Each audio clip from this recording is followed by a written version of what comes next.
Well, everything's coming up P-Bass lately. I recently did that 1975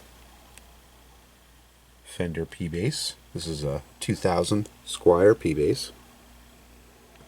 A friend of mine brought this to me to go through. Got it from somebody who deals in storage units. So it's a little filthy. It's got some moldy mildew there.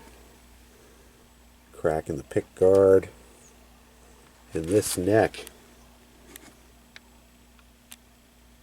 Boy, I don't know if you can see that curve. But we got, let's see, we can watch this. That's got to be a good 1/4 inch of play. I tried to tune it up too, and every time I tune it, the neck gets a little bit more bowed. So I'm thinking something's going on with the truss rod up here. But we'll go through that. And he also gave me a whole bunch of packages that I guess go with this, and I haven't opened them, and he won't tell me what they are. So it's going to be a surprise to me too. So I'll set you up and we'll get moving on it.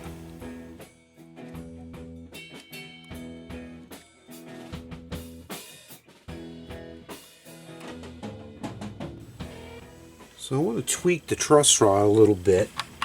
Right here it was on loose. So it's a good place to start, I guess.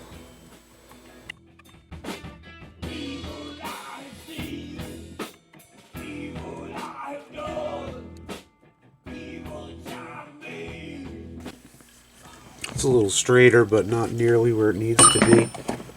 I think I'm going to have to take the neck off and massage it a little bit.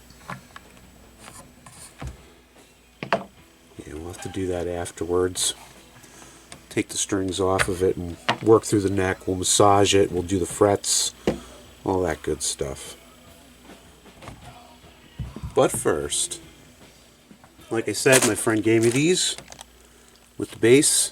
That's all I got. This is all I got right here. So he said there'll be some surprises. We'll see what goes on here. Let's see what it is. Let's start with our first one here. Comes from the Jungle Store. What is that? Oh, seen a pick guard. It's pretty cool. Boy, they packaged this one pretty good.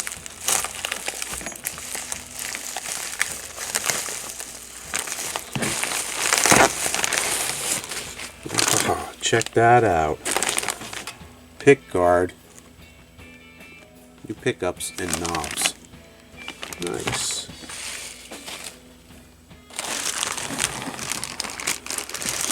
Let's see. Which one? Let's do this one.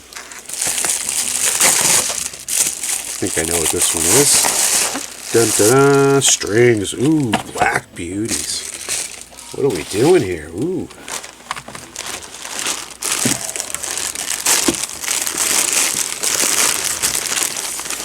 And number last one. Let's see.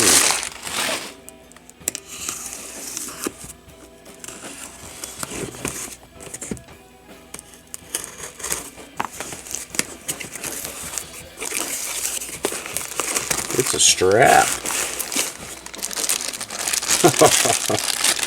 There we go. Oh, there we go. So we got new pick guard, black beauties, and bitchin' red strap, red and white strap. All right, let's put that stuff aside, and we'll get to taking it apart, cleaning it up, and we'll take the neck off to start with and see if we can massage that back out. There's some heavyweight strings on there too. I don't know if that helps or not.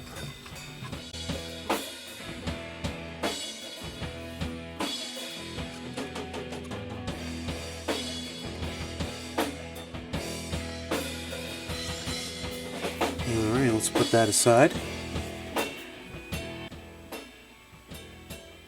It's the Got a pretty good curve when it's even out, with no strings and no tension on it.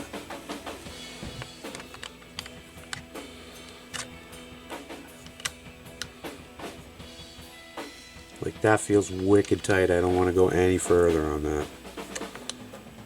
I'll loosen it off.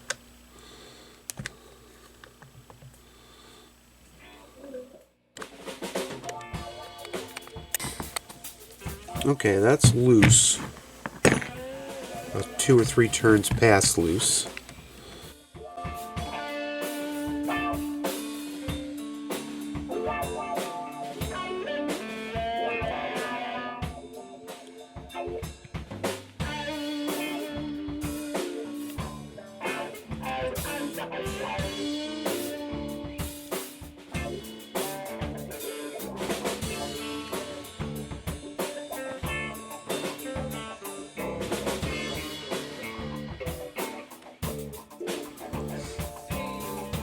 Alright, that's about as tight as I want to go on that truss rod. I have a little clamp here, straight edge, 2 pieces, so I got a little bow coming up in the center to try to counteract the bow going down like this. So we're at a slight upper bow. I did that with the truss rod loose, put this tension on there and tightened it up. And it's getting pretty late. I think I'm going to let this sit overnight and absorb the ambient air. Yeah, so I think I'm going to let this sit overnight, and we'll come back to it tomorrow. Alright, that's had time to sit. Nice little rest in a flat position. I think I want to loosen the truss a little bit before I pop the clamp.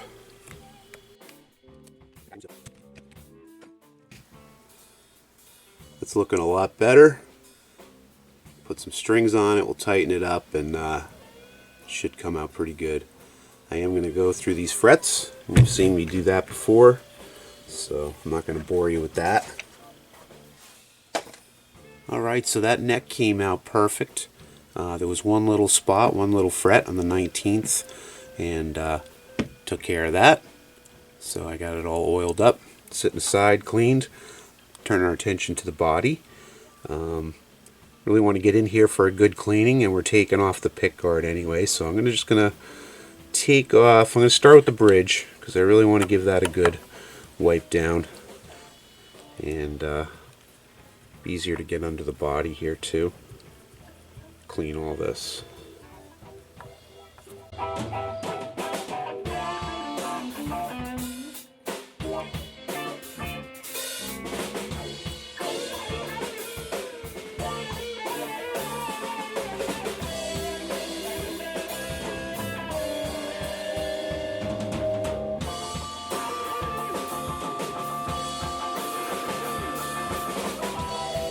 Got the bridge off, got the pick guard off.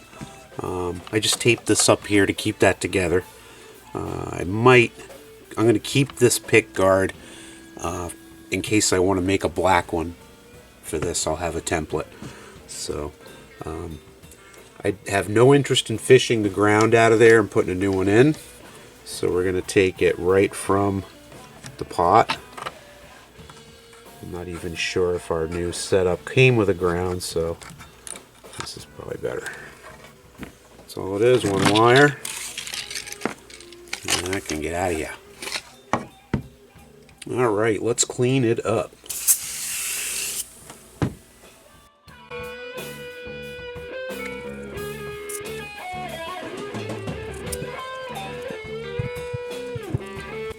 Mildew destroyed.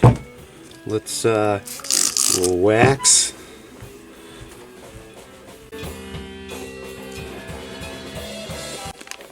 So we have our aftermarket pick guard and pickups.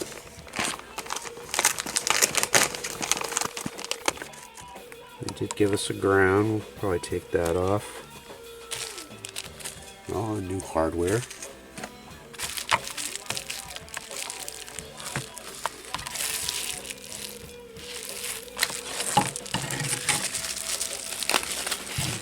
pickups. So this did not come with new foam for the bottom of these, so I have to reuse what's there. It's okay though. Use a little of this ATG tape. If I can get it to dispense, it's probably easier on these. You're gonna sit just like that. You got your treble coming off of the pot into there. Daisy chains over to the base one, back to ground. So I think the first thing we'll mount those. I don't see that it came with springs or screws either, so we'll have to reuse from the old one.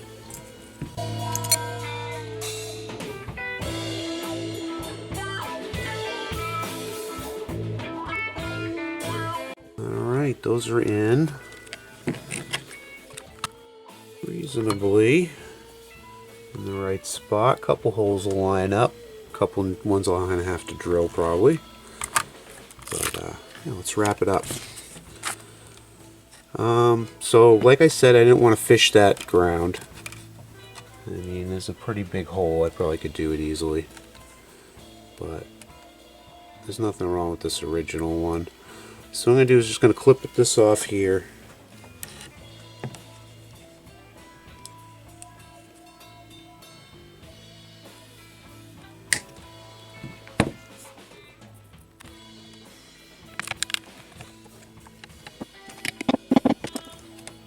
Alright, that ground is soldered in there.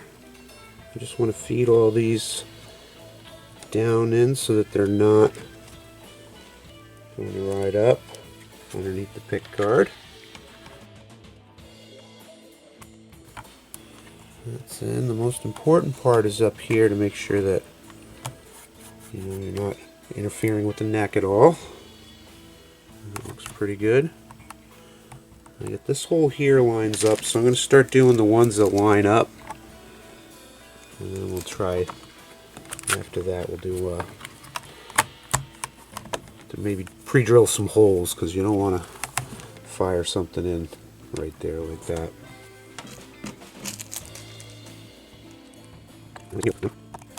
When you're putting on a pick guard screws, you don't want to be forceful. You just want to, just until you don't want to tighten it too much, because you will crack the pick guard. Just when it hits tight right there.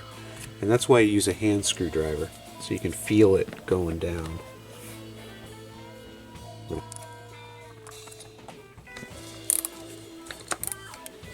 going to pre-drill some holes on the ones that are completely off. There's completely nothing there to get into.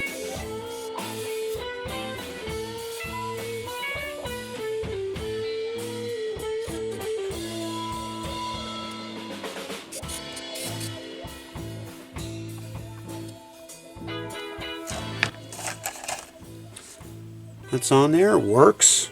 Everything's fitting good. I want to get to cleaning up this bridge.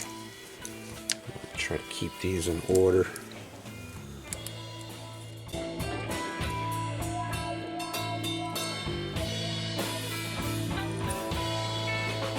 Alright, with the bridge all dismantled, I can get in there with some chrome polish. Make it look shiny, shiny. That's nice and clean.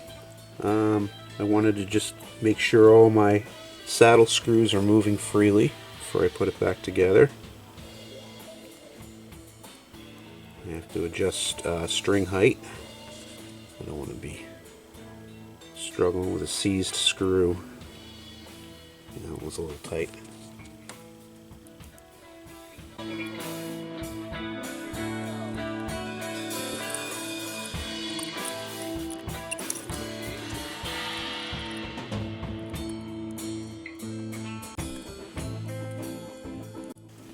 Alright, with everything caught, I'm going to kind of move them back to where the little indentations are, where they've sat for years. It's a good starting point.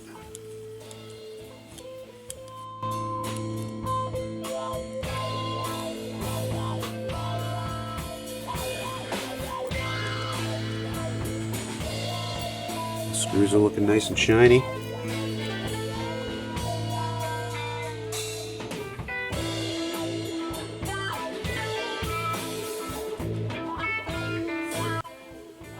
Alright, it's time to put this neck back on. Sure fits in there. Do some chrome polish here on this back plate. Starting to get that pitted chrome look. Probably does have a little pits, but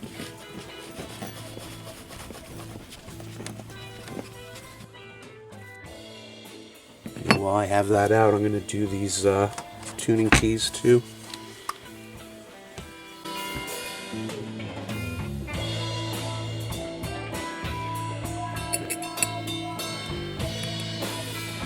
Alright, let's put this thing back together.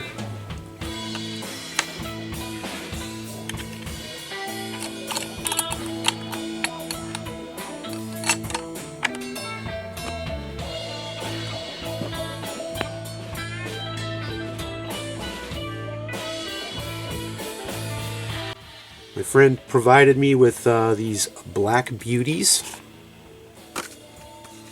These are always, I like to play these.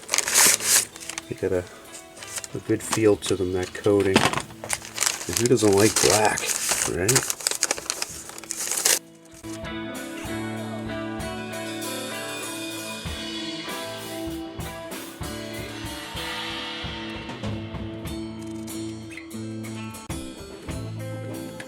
So my friend who this bass belongs to, he put together a jam room in his basement, and it's really cool. He's been working on it for a while. It's got, like, you know, the black light theme with, you know, tapestries and little hippie little metal. But yeah, so he has friends over, likes to bring the grandkids down there and jam. I'm like at the age where my friends are putting together jam rooms for their grandkids. So that's always kind of cool. I like that.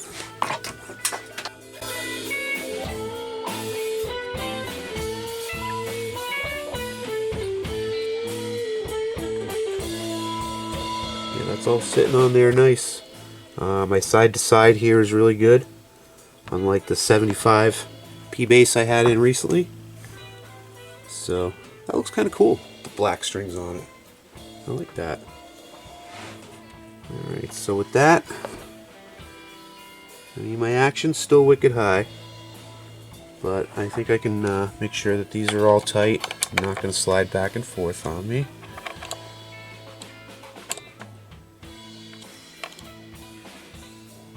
Alright, neck is set. We got a little bow. Let's see if we can, these aren't to tension yet either. So let's see if we can take this out a little bit.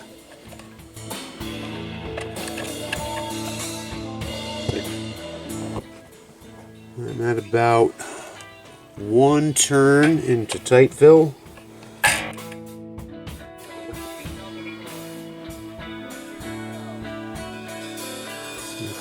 One more quarter. Pushing it.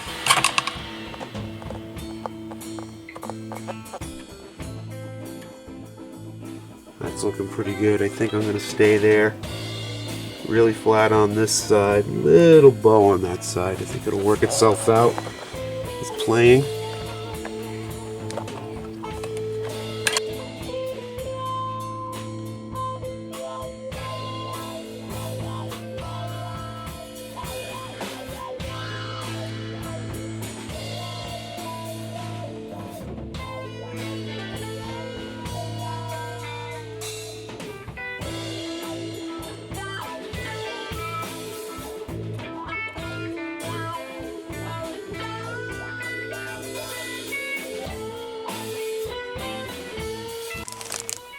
Everything all sounding pretty good, feels good. The piece de resistance. I'm going to package up this old one. The old bag that came with that. 2000 Squier P-Bass.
Boy, you better stop playing that hot rod Squier. This thing plays pretty good. That strap looks really awesome on there. It's easy to play. There's still a bow in the fretboard. I went as tight on the neck, the truss rod, as I would dare to go, and I think on the next string change maybe we'll go with something lighter on strings and try to relax this out. This might relax in a different climate. That's not too bad, a little higher than I like it, but you know, as a wall hanger, I think it would be good. Maybe if it's hanging on the wall, this neck will a little too. Yeah, I mean, I think that looks great. It's the type of bass, you know, it's a Squier. You hang it on the wall. Somebody comes over, needs a bass, plug them in, and you're ready to go. To reiterate what we did, we took this storage locker find Squier P-Bass from 2000. We went through the neck. We put new electronics, a new pick guard on it, cleaned the bridge, and yeah, basically it cleaned up really nice, and it's a player now. So that's what we want to do. We want to get stuff playing, right? So thumbs up so I know you like my content, and we'll talk again soon. Bye for now.